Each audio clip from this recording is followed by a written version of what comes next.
ನಮ್ಮಿಂದ ನೇರ ಪ್ರಶ್ನೆಗಳು, ನಾಯಕರ ನೇರ ಉತ್ತರ. ಇದೇ ಫೇಸ್ ಟು ಫೇಸ್. ಇವತ್ತಿನ ಫೇಸ್ ಟು ಫೇಸ್ನಲ್ಲಿ ನಮ್ಮ ಜೊತೆಗಿದ್ದಾರೆ ಆರೋಗ್ಯ ಸಚಿವರು, ಕಾಂಗ್ರೆಸ್ನ ನಾಯಕರು ಆಗಿರುವಂಥ UT ಖಾದರ್ಜಿ. ಕಾರ್ಯಕ್ರಮಕ್ಕೆ ತಮಗೆ ಸ್ವಾಗತ. Thank you.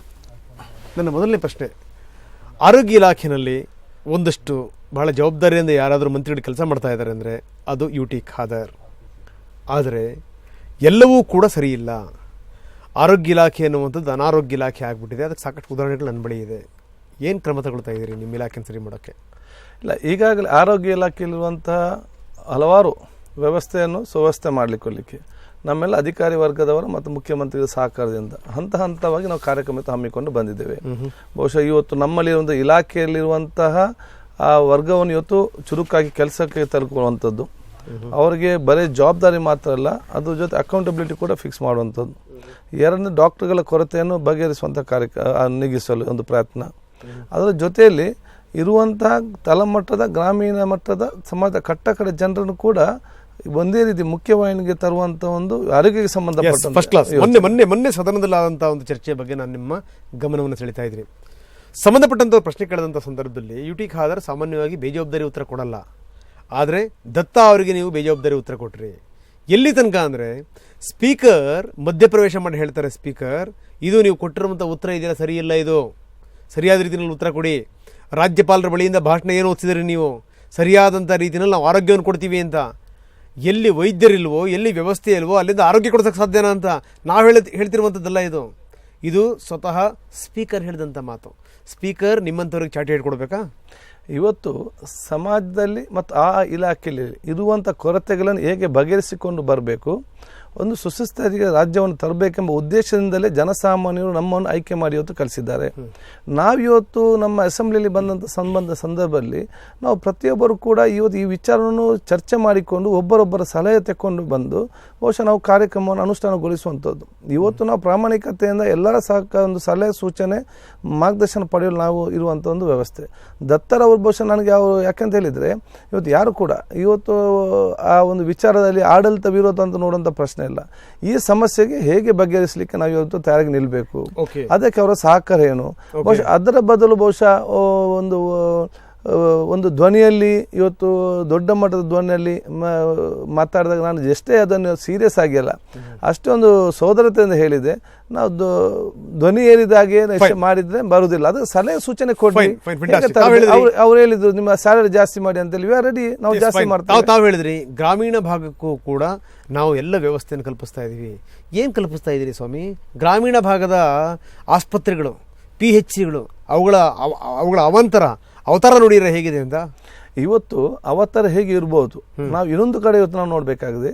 ಗ್ರಾಮೀಣ ಮಟ್ಟದ 90% ಜನ ಇನ್ನೂ ಕೂಡ ಸರ್ಕಾರಿ ಆರೋಗ್ಯ ಇಲಾಖೆಯಂತ ಆಸ್ಪತ್ರೆಯಿಂದಲೇ ಅವರು ಚಿಕಿತ್ಸೆಯನ್ನು ಪಡಿತಿದ್ದಾರೆ.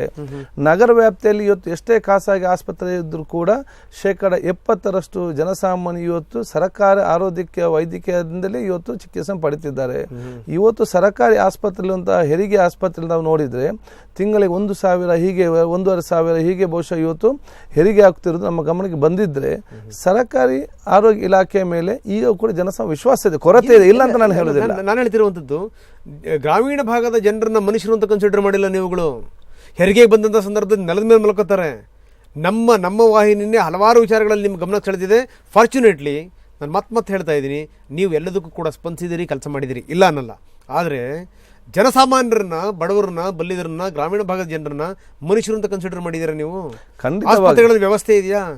ಲಂಚಾವತಾರ, ಎಲ್ಲ ಕಡೆಗೂ ಲಂಚಾವತಾರ. ನಿಮಗೆ ಬೆಡ್ ಬೇಕಾದರೂ ಲಂಚ ಕೊಡಬೇಕು, ನಿಮಗೆ ಪ್ರತಿಯೊಂದಕ್ಕೂ ಲಂಚ ಕೊಡಬೇಕು.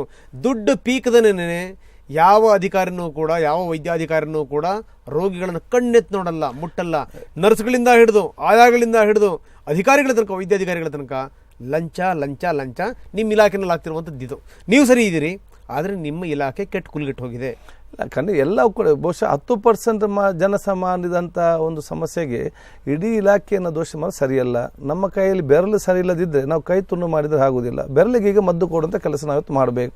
ಮತ್ತು ಗ್ರಾಮೀಣ ಮಟ್ಟದ ಜನರು ನಾವು ಮನುಷ್ಯರಲ್ಲ, ನಾವು ದೇವರಾಗಿ ನೋಡುವಂಥ ಕೆಲಸ ಇವತ್ತು ಮಾಡ್ತೇವೆ. ಯಾಕಂತ ಹೇಳಿದರೆ ಇವತ್ತು ಸರ್ಕಾರಿ ಆಸ್ಪತ್ರೆ ಏನಾಗ್ತದೆ ಅಂತ ಹೇಳಿದರೆ, ನೀವು ಖಾಸಗಿ ಆಸ್ಪತ್ರೆಗೆ ಹೋಗುವಾಗ ಫೋನ್ ಮಾಡಿ ಇಲ್ಲಿ ಬೆಡ್ ಉಂಟಾ, ನಾನು ಬರ್ಬೋದಾ ಅಂತ ನೀವು ಹೋಗ್ತೀರಿ. ಖಾಸಗಿ ಸರ್ಕಾರಿ ಆಸ್ಪತ್ರೆಗೆ ಹೋಗುವಾಗ ಸಡನ್ ಆಗಿ ಹೋಗಿ ಅಲ್ಲಿ 800 ಬೆಡ್ಡಿಗೂ 800 ಬೆಡ್ ಫುಲ್ ಆಗಿರ್ತದೆ.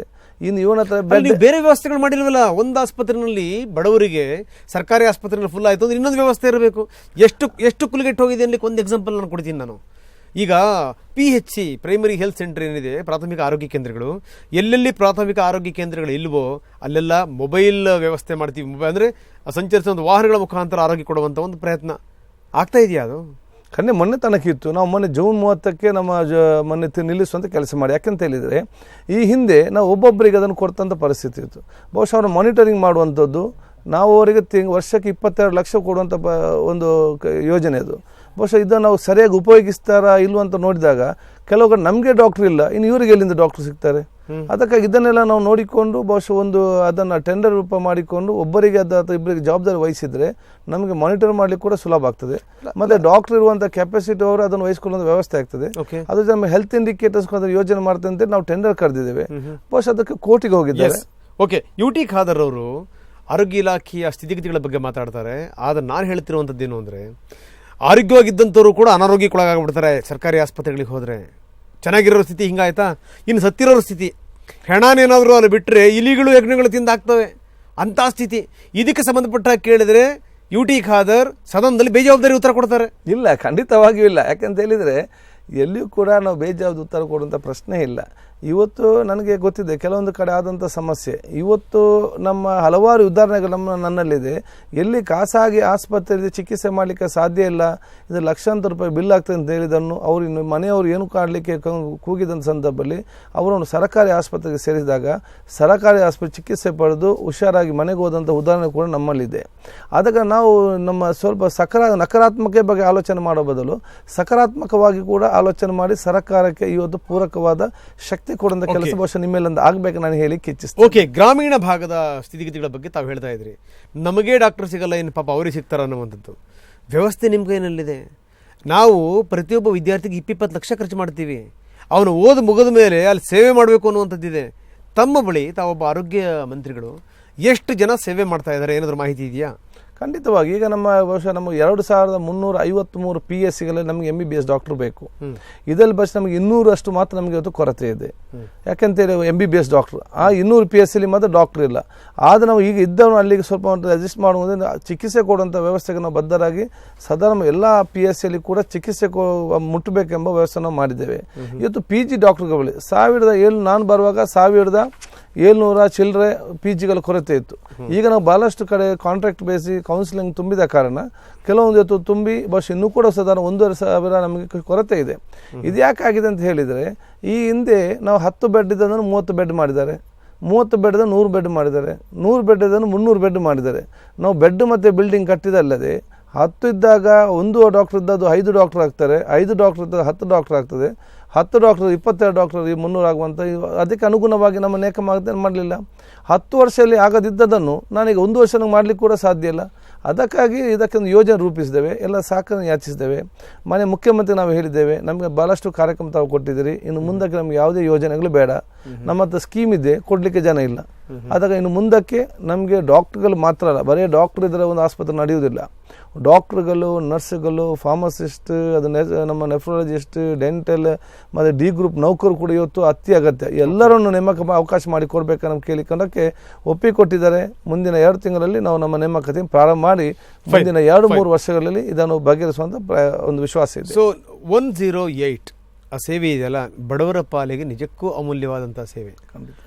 ಈ ನಮ್ಮ ರಾಜ್ಯದಲ್ಲಿ ನಾವು ಅಳವಡಿಸಿರುವಂಥ ಸ್ಥಿತಿಗತಿಗಳನ್ನ ನೋಡಿ ಗುಜರಾತ್ ಅಂತ ರಾಜ್ಯದವರು ಬಹಳ ಬೇಗ ಇಂಪ್ಲಿಮೆಂಟ್ ಮಾಡಿರುವಂಥ ನಮ್ಮಲ್ಲಿರೋ ವ್ಯವಸ್ಥೆಗಳನ್ನು.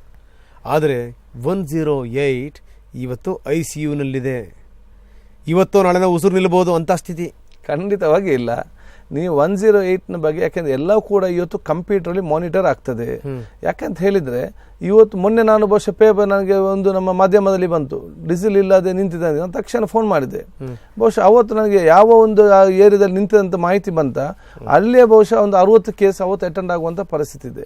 ಈಗ ನಿಮಗೆ ಕೂಡ ಬೇಕಿದ್ರೆ ಈಗ ಇವತ್ತೇ ಆ GBK ಅಥವಾ ಫೋನ್ ಮಾಡಿ ಕಂಪ್ಯೂಟರ್ ಡಿಸ್ ತನ್ನಿ ಅಂತ ಹೇಳಿದರೆ ಎಷ್ಟು ಗಂಟೆಯಿಂದ ಎಷ್ಟು ಗಂಟೆ ತನಕ ಯಾವ ಪ್ರದೇಶದಲ್ಲಿ ನಾನು ಕೇಳ್ತಿರುವಂಥದ್ದು ವಾಹನಗಳ ಸ್ಥಿತಿಗತಿಗಳು ಯಾವ ರೀತಿ ಇದೆ? 5 ವರ್ಷಗಳಾಯಿತು, ವಾಹನಗಳು ಬದಲಾಗಿಲ್ಲ. ಅಲ್ಲಿ ಕೆಲಸ ಮಾಡುವಂಥವ್ರಿಗೆ ಸರಿಯಾದಂಥ ಸಂಬಳ ಭತ್ಯೆಗಳು ಸಿಗ್ತಾ ಇಲ್ಲ. ಇವತ್ತೆಂಥ ಸ್ಥಿತಿಯಾಗಿದೆ ಅಂತಂದರೆ 108 ವಾಹನದಲ್ಲಿ ಹೋಗ್ತಾ ಇದ್ರೆ ಕೈವಲ್ಯ ಧಾಮಕ್ಕೆ ಹೋಗ್ತಾ ಇದಾರೋ ರುದ್ರಭೂಮಿಗೆ ಹೋಗ್ತಾ ಇದಾರೋ ಅನ್ನಬೇಕು. ಅಂತ ಸ್ಥಿತಿ ಇದೆ ಆ ವಾಹನಗಳು. ಖಂಡಿತವಾಗಿಯೂ ಇಲ್ಲ. ನಮ್ಗೆಲ್ಲರೂ ಫೋನ್ ಮಾಡಿ ದಯವಿಟ್ಟು 108 ಕಳಿಸಿ 108 ಕಳಿಸಿ ಅಂತ ನಮ್ಮನ್ನು ಕೇಳ್ತಾ ಇರ್ತಾರೆ. ಅವತ್ತು ಅದರ ಮೇಲೆ ವಿಶ್ವಾಸ ಅದೇ ಬೇರೆಯವರಿಂದ ಆಗಲ್ಲ ಅಂತ ಹೇಳ್ಬಿಟ್ಟು ನಿಮ್ಮನ್ನು ಕೇಳಿರ್ಬೇಕು. ಇಲ್ಲ ಹಾಗೆಲ್ಲ ಬಹಳಷ್ಟು ಕಡೆ. ಯಾಕೆಂತ ಹೇಳಿದ್ರೆ ಇವತ್ತು 108 ಮೇಲೆ ಇವತ್ತು ಬಹಳಷ್ಟು ವಿಶ್ವಾಸ ಇದೆ. ಇವತ್ತು ಆ ಯೋಜನೆ ಸರ್ಕಾರ ಆದ್ರೂ ಕೂಡ ಅದು ಅವ್ರ ಎಂಪ್ಲಾಯಿ ನೇಮಕಾತಿ ಎಲ್ಲ ಬಹುಶಃ ನಮ್ಮ EMRI ಮಾಡುವಂಥದ್ದು. ಅಲ್ಲಿ ಎಂಪ್ಲಾಯಿಗೆ ಸಮಸ್ಯೆ ಇದೆಯಾ, ಅವರು ಕೊಡ್ಲಿ, ಅದು ಸಮಸ್ಯೆ ಇದೆ, ಅಲ್ಲಿ ಲೇಬರ್ ಕೊಟ್ಟಿದ್ದು ನಾವಿದ್ದೇವೆ. ಬಹುಶಃ ಒಂದು ಸವಲತ್ತನ್ನು ಕೊಟ್ಟಾಗ ಒಂದು ಒಪ್ಪಂದ ಮಾಡಿದ ಪ್ರಕಾರ ಇದ್ರೂ ಕೂಡ ಬೇರೆ ಬೇಕಾದ ಹೆಚ್ಚಿನದ ಕೇಳಬೇಕು, ನಾವು ಅದಕ್ಕೆ ಚರ್ಚೆ ಮಾಡಿಕೊಂಡು ಹೋಗುವಂಥದ್ದು. ಎರಡನೇ ವಿಚಾರ, ಯಾವುದೊಂದು ಇವತ್ತು ನಮ್ಮ 2.5 ಲಕ್ಷಕ್ಕಿಂತ ಮೇಲ್ಪಟ್ಟಂಥ ವಾಹನಗಳಿದೆಯಾ ಮತ್ತು 3 ವರ್ಷ ಇವತ್ತು ಅದನ್ನು ಬದಲಾವಣೆ ನಾವು ಮಾಡ್ತೇವೆ. ಈಗಾಗಲೇ ನಾವು 150 ಆಂಬ್ಯುಲೆನ್ಸ್ ಬದಲಾವಣೆ ಮಾಡಲಿಕ್ಕೆ ನಾವು ಈಗಾಗಲೇ ಆ ಕಾರ್ಯಕ್ರಮ ಹಮ್ಮಿಕೊಂಡಿದ್ದೇವೆ. ಇದರ ಜೊತೆಯಲ್ಲಿ ಈಗ 22 ನಿಮಿಷದಲ್ಲಿ ಆ ವಾಹನಗಳು ಮುಟ್ತದೆ ಈಗಿನ ಆವರೇಜ್ ಪ್ರಕಾರ. ನಮ್ಮ ಉದ್ದೇಶ ಅದು 15 ನಿಮಿಷದಲ್ಲಿ ಮುಟ್ಬೇಕಂತೇಳಿ. ಅದಕ್ಕೆ ಮಾನ್ಯ ಮುಖ್ಯಮಂತ್ರಿಗಳು ಮತ್ತೆ ಪ್ರಪ್ರಥಮ ಬಾರಿಗೆ ರಾಜ್ಯದ ಬಜೆಟ್ನ 98 ಎಕ್ಸ್ಟ್ರಾ ಆಂಬ್ಯುಲೆನ್ಸ್ ಅನ್ನು ಕೊಟ್ಟಿದ್ದಾರೆ. ಸೊ ಮುಂದಿನ ಕೆಲವೇ ದಿನಗಳಲ್ಲಿ 198 ಹೊಸ ಆಂಬ್ಯುಲೆನ್ಸ್ ಮತ್ತು 150 ರಿಪ್ಲೇಸ್ಮೆಂಟ್ ಆಂಬ್ಯುಲೆನ್ಸ್ ಬರ್ತದೆ. ಆವಾಗ ಮತ್ತೆ ಸಂಪೂರ್ಣ ಸುಸ್ಥಿತಿಗೆ ಬರ್ತದೆ. ಓಕೆ, ವ್ಯವಸ್ಥೆ ಸರಿ ಮಾಡ್ತೀರಿ ಹಾಗಾದ್ರೆ? ಖಂಡಿತವಾಗಿ ಸಣ್ಣ ಪುಟ್ಟ ಸಮಸ್ಯೆ ಇದ್ದಾನು ಸಂಪೂರ್ಣವಾಗಿ ಸರಿ ಆಗ್ತದೆ. ಓಕೆ, ನಾನು ಇದಕ್ಕೆ ಸಂಬಂಧಪಟ್ಟ ಇನ್ನಷ್ಟು ನಾನು ಚರ್ಚೆ ಮಾಡ್ತೀನಿ ಮಂತ್ರಿಗಳೇ. ಇನ್ನಷ್ಟು ಮಾತಾಡೋಣ. ಅದಕ್ಕೆ ಮೊದಲು ಶಾರ್ಟ್ ಬ್ರೇಕ್.